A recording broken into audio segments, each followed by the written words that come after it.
Hey guys, welcome to our Thursday video for week 2 of November curriculum.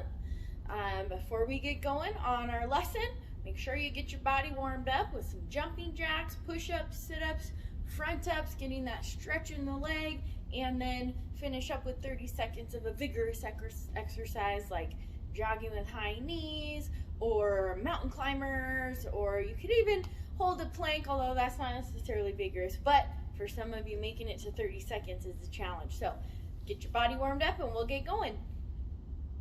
Okay, so first thing we're going to do today is we're going to review our stepping into the long forward stance. Okay, so remember the placement of the feet is along train tracks, right? We don't want to tightrope with our feet in a straight line, but we want forward and to the side. And remember, this is bigger than a regular ready stance, right? Normal ready stance, you step back and your feet aren't quite as far apart, right? In a long forward stance, you step forward with the forward foot and the distance between your feet is bigger. All right, really leaning into that front knee with it bent, okay? Now, remembering our long forward stance from here, now we're going to shift like we learned previously. That means we lift up on our toes, turn, and land with our toes now pointed to the other side. And now our other leg is the one that's bent, but we've still got our eyes and hands facing forward, right? So from our neutral stance, we step into long forward stance and then shift, okay? And then shift back and come back into your neutral stance. Let's try that again. So stepping into long forward stance, make sure you've got that front knee bent and shift. Now your other knee is bent, both toes from both feet are pointing to the side, but you're still looking straight ahead. Shift back and come on back. Good. Okay, so step, shift, come back to neutral. All right, so here's what we want to do now with that long forward stance and shifting. We want to do something with our hands. That shifting is designed to add some power to something. What we're going to add power to is an inside block. All right, so quickly just to recap, inside block, blocking to the inside when a punch is coming straight down the middle. Right? So if someone was punching at me right at my chin, I would inside block to get that punch offline, hitting with the pinky side of my forearm and wrist, okay? So inside blocks, come right back, block, come right back, block, come right back. So now what we're gonna do is we're gonna step into that long forward stance, and as you shift, you inside block to the front, okay? Right? Someone is striking at us from here. We're stepping off to the side and blocking that punch offline from our face, okay? So, again, it is step into long forward stance, shift and block, okay? So the inside block is coming across this way, still out this direction. I'm not blocking over here. That leaves me wide open from this to get hit from this direction. So I block, shift and block with the block stopping right out here. Okay, straight ahead. We come back. Again, it's step into long forward stance, shift and block. Okay, again, let's try that again. Step into long forward stance. So the same side as your forward leg is the one that's shifting and blocking, okay? So I want you to do 10 step, shift and block, 10 in a row, okay?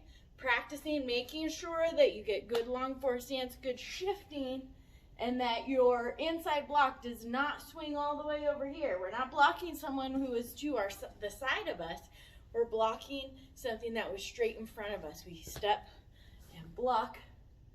Good, and then come back. So 10 times, step, shift, and block. Ready, set, go.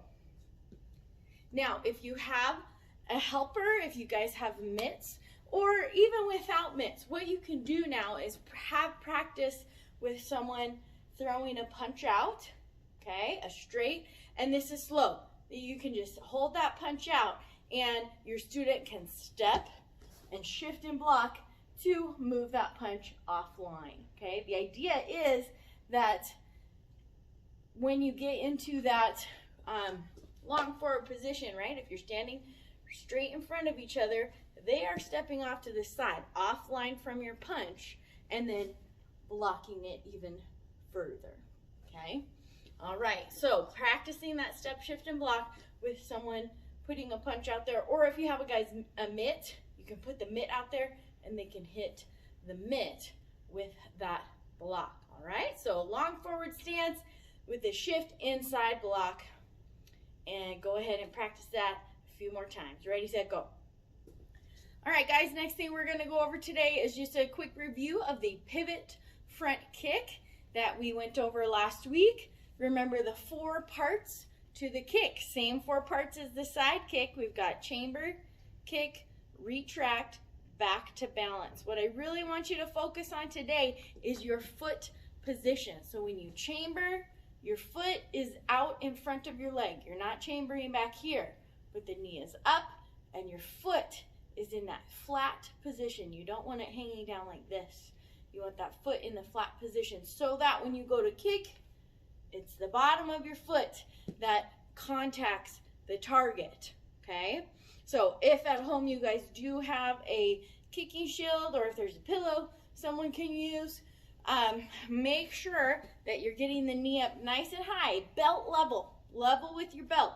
Foot is nice and flat on the bottom so that when you kick out, it's the bottom of the foot that makes the contact with the target. And I want you to practice this on both sides. Remember, good chamber, flat foot, my knee is as high as my belt so that when I go to kick, it's the bottom of my foot that's making contact with the target. So I want you practicing those pivot front kicks. I want you to do 15 on each side, making sure you get all 4 parts in every single kick. So teach whoever's helping you, parent, helpers, whoever's helping, make sure you see all 4 parts. If you see them just go and let their foot drop, they didn't retract, so that one doesn't count. You need to get all 4 parts, chamber, kick, retract, back to balance, all 4 parts for it to count towards that 15. So 15 pivot front kicks on each side, including all 4 parts. Ready, set, go. Okay, guys, the last thing we're going to be doing in class today is a game, a cooperation game to do in partners in class. So I know if you're by yourself at home or not training with anyone, that makes it a little bit difficult. Just want to show you real quick the game that we're going to be doing today in class is each student is going to have a stick. So one student has a black stick, one has a red stick, and they've got to hold their sticks. So basically they're sharing, right? Each kid has a handle and holding the other one, and they're going to have to carry a ball between the sticks, right? With not squishing it, but just balancing the ball on the sticks, and they have to go down the mat and back. Just challenging, working together, practicing some cooperation. So if there's something kind of similar to that you and your parents, your family, your siblings might be able to come up with to practice working together at something, I would really encourage you guys to take some time to do something fun like that. All right? And then we're going to talk about cooperation. All right, guys, so on cooperation today, we're talking about 3 and 4 on our sheet. Number 3 really ties into the 1 and 2 we already talked about. Number 3 is being helpful to those who need help. Well, how do we figure out who needs help? Just like with offering my help or asking if I might help, you got to notice. If you got your face buried in a screen like a tablet or the TV all the time, you're not going to be able to notice what's going on around you and notice that somebody might need help. Okay? So I want to challenge you guys to look for ways and for people that you can help. Okay, you've got to notice. You got to see things going on. Realize, oh, sounds like they're having a hard time with something, and decide to go and offer your help to that person. Okay, so being helpful to those who need help. All right, number 4, working as a team when things are too hard for one person to do alone. Sometimes there's stuff going on that is too hard to do by ourselves, right? And how do we get something done if it's too difficult for us to do alone? We ask for help, okay? Maybe it's moving something that's heavy. Maybe it's doing a really big job, like, oh man, you had like 3 friends over and you guys just tore up all the toys and it's like something exploded in your room. You can ask your friends to help you clean up before they go, right? That's if they helped make the mess, then say, hey, can you guys help me clean this up, please? But then you do the same. When you go over to your friend's house and you guys just have an awesome time playing, you pull everything out, right? Make sure you notice, oh, this is a real big mess.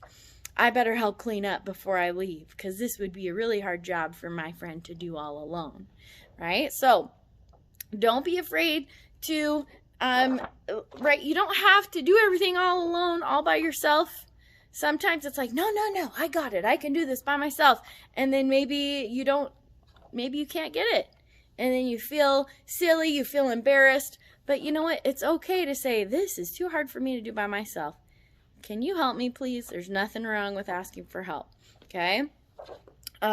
Sometimes things are hard, though, and we do have to figure out how to do them on our own. But there's nothing wrong with asking for help. Or even sometimes that help may come in the form of advice, like someone saying, well, here's how I would do it. Here's a way that you could do it, and maybe that's the help that you need in order to get something done. But working together as a team, right? That means you guys cooperate, you have the same goal that you want to get done, and you guys do it together. All right, that's all I got for you today. We'll see you next time.